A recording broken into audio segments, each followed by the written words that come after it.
یہ سورہ روم کی آیت نمبر 28 ہے، جس کا ترجمہ ہم لوگ آج سننے کی سعادت حاصل کریں گے۔ اعوذ باللہ من الشیطان الرجیم، بسم اللہ الرحمن الرحیم۔ اس آیت کریمہ میں اللہ رب العزت نے شرک کرنے والوں کو ایک انتہائی خوبصورت مثال سے توحید سمجھائی ہے۔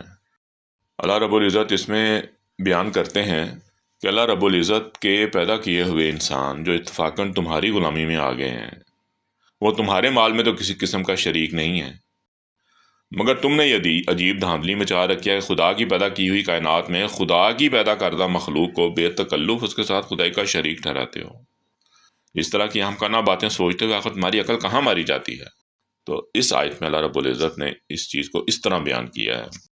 وہ تمہارے لیے خود تمہاری ذات سے ایک مثال بیان کرتا ہے۔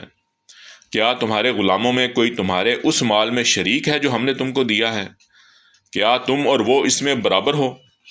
اور جس طرح تم اپنوں کا لحاظ کرتے ہو اسی طرح ان کا بھی لحاظ کرتے ہو۔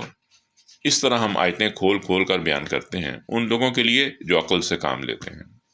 اللہ کریم سے دعا ہے کہ ہمیں قرآن پاک کو صحیح معنوں میں پڑھنے، سمجھنے، اس پر عمل کرنے کی توفیق عطا فرمائے۔ آمین۔